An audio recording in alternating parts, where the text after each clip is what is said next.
یہ کہنا غلط نہ ہوگا کہ گزشتہ دہائی میں ایک چیز جو دنیا بھر میں لوگوں کی ذاتی زندگیوں، معاشرتی رویوں، حکومتی پالیسیوں اور سیاست پر سب سے زیادہ اثر انداز ہوئی ہے، وہ ہے سوشل میڈیا۔ عرب اسپرنگ کے نام سے مشہور مشرق وسطیٰ میں اٹھنے والی عوامی تحریکوں سے لے کر روہنگیا مسلمانوں کی نسل کشی تک، شام کی خانہ جنگی سے نام نہاد شدت پسند تنظیم دولت اسلامیہ کے عروج و زوال تک، اور امریکی انتخابات میں روسی مداخلت کے الزامات سے لے کر کیمبرج انالیٹیکا اسکینڈل تک، جہاں سوشل میڈیا کے ذریعے دنیا بھر میں ہونے والے بڑے واقعات سامنے آئے اور بڑے پیمانے پر تبدیلیاں ہوئیں، وہیں سوشل میڈیا خود بھی ان 10 برسوں میں ارتقاء کے مراحل سے گزرا۔ پاکستان کے سیاسی منظرنامے پر ایک بڑی تبدیلی سن 2010 کے بعد سے دیکھنے میں آئی، جب پاکستان کی سیاسی پارٹیوں اور ریاستی اداروں نے سوشل میڈیا کا رخ کیا۔ اس سے پہلے تک پاکستان کی سیاسی جماعتیں سوشل میڈیا کے بجائے روایتی ذرائع ابلاغ کے ذریعے ہی اپنے پیغامات کا پرچار کرتی تھیں،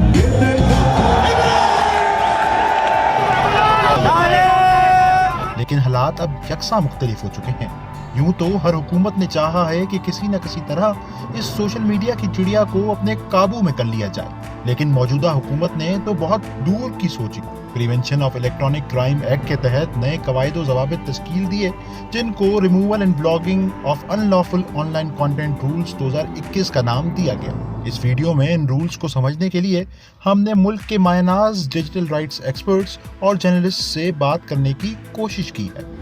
یہ صرف ایک سیٹ آف رولز ہیں جن کو ہم ڈیلیگیٹڈ لیجسلیشن کہتے ہیں، جو پیکا سے ہی منسلک ہیں۔ جو نئے سوشل میڈیا قوانین ہیں وہ دراصل سائبر کرائم ایکٹ جو تھا، اس کے سیکشن 37 کے انڈر کچھ رولز بنائے گئے ہیں۔ یہ رولز بننے تھے اور ان رولز کا بنیادی مقصد یہ تھا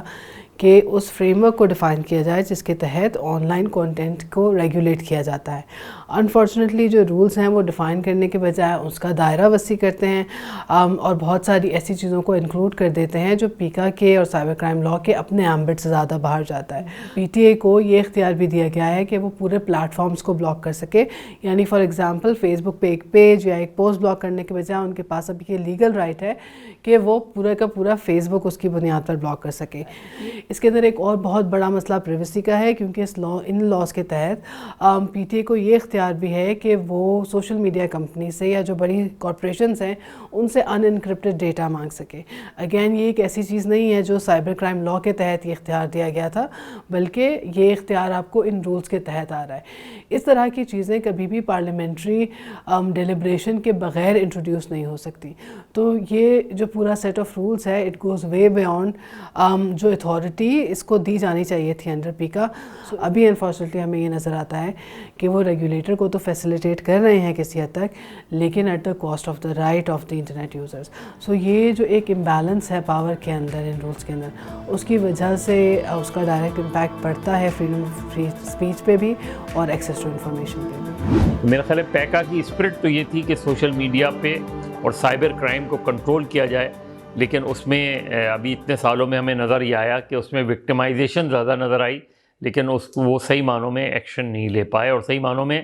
سوشل میڈیا پہ یا سائبر کرائم کو کنٹرول کرنے میں ناکام رہے۔ انہیں بھی اندازہ ہوا، کچھ جرنلسٹ ایسے ہیں کہ جن کو ہتھکڑی لگا کے پیش کیا جانے لگا، عدالتوں میں ہتھکڑی لگانی شروع ہو گئی، لیکن نکلتا کچھ نہیں تھا اس میں سے۔ تو یہ ایک طریقے سے پالیسی آف ہراسمنٹ تھی، اور ظاہر ہے جب ہراسمنٹ آپ پھیلائیں گے تو اس کا اثر فریڈم آف اسپیچ پہ بھی پڑے گا، اس کا اثر انسانی حقوق کی تنظیموں پہ بھی پڑے گا اور انسانی حقوق کی بات کرنے والوں پہ بھی پڑے گا۔ چیزوں کے قوانین ہمارے یہاں بے شمار بنائے گئے ہیں، لیکن قوانین کو مس انٹرپریٹ کیا جاتا ہے، غلط استعمال کیا جاتا ہے۔ تو جو بھی قوانین بنائے وہ سوچ سمجھ کے بنائے جائیں کہ ان کا غلط استعمال جو ہے وہ، کیونکہ آج ایک حکومت ہے، کل کوئی دوسری حکومت ہوگی، تو ہمارے یہاں قوانین کا جو مس یوز آف پاور ہے وہ دراصل ابیوز آف پاور ہے۔ جب تک وہ ختم نہیں ہوگی، اس پہ کوئی چیک اینڈ بیلنس نہیں ہوگا، نہ آپ صحیح معنوں میں سوشل میڈیا کو ریگولیٹ کر سکتے ہیں، نہ سوشل میڈیا پہ آپ اس طریقے سے اس پہ نظر رکھ سکتے ہیں۔ بظاہر ایسا لگتا ہے، بطور صحافی میری ذاتی یہ رائے ہے کہ آنے والے وقت کے ساتھ چیزوں کو مزید کنٹرول کرنے کے لیے اور اپنی مرضی کی چیز کو چلوانے کے لیے ایسے ایکٹ سامنے لائے جا رہے ہیں جس سے جو رائے عامہ ہے اس کو محدود کیا جائے، سینسرشپ کو امپوز کیا جائے۔ تنقید برائے تنقید کو شاید روکنے کے لیے اس طرح کے ایکٹ سامنے آ رہے ہیں۔ جب اگر آپ سوال ریز کر رہے ہیں اور آپ کو سامنے سے یہ کہا جائے کہ آپ کو اس کی اجازت نہیں،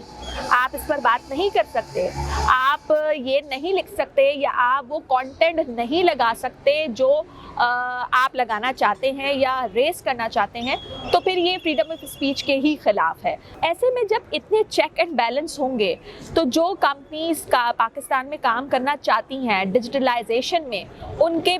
قدم خود بخود رکیں گے۔ وہ سمجھیں گے کہ یہاں بہت سی سینسرشپس ہیں، یہاں بہت سے مسائل ہیں، ہمیں مختلف جگہوں پہ بلاک کیا جائے گا، ہمارے کام کو روکا جائے گا، تو وہ آپ کے پاس اس طرح سے نہیں آئیں گی جیسے انہیں آنا چاہیے۔ تو میرے خیال میں ایسے ایکٹس جو ہیں وہ انٹرنیشنل سطح پر اچھی نظر سے نہیں دیکھے جائیں گے۔ تو پھر ایک نوجوان جو سمجھتا ہے کہ ڈیجیٹل پاکستان اس کا مستقبل ہے، وہ پھر صرف پازیٹیو چیزیں ہی دکھا پائے گا اور وہ مسائل کی نشاندہی اس طرح سے نہیں کر پائے گا، کیونکہ اسے یہ ڈر ہوگا کہ اس کے اوپر کوئی بھاری جرمانہ لگ گیا، یا اس کے اکاؤنٹس بند ہو گئے، یا اسے پیشیاں بھگتنی پڑی، یا اس کے اوپر کوئی ٹیگ لگ گیا کہ اس نے ملک کی سالمیت اور دفاع اور سیکورٹی کے خلاف کوئی کام کیا ہے۔ تو میرا نہیں خیال کہ کوئی شخص اپنے اوپر یہ بلنٹ لینے کو تیار ہوگا۔ ماہرین کے مطابق یہ سوشل میڈیا قوانین انسانی حقوق کے منافی ہیں۔ اب دیکھنا یہ ہوگا کہ آخر ان قوانین پر عمل درآمد کیسے ممکن ہو سکے گا۔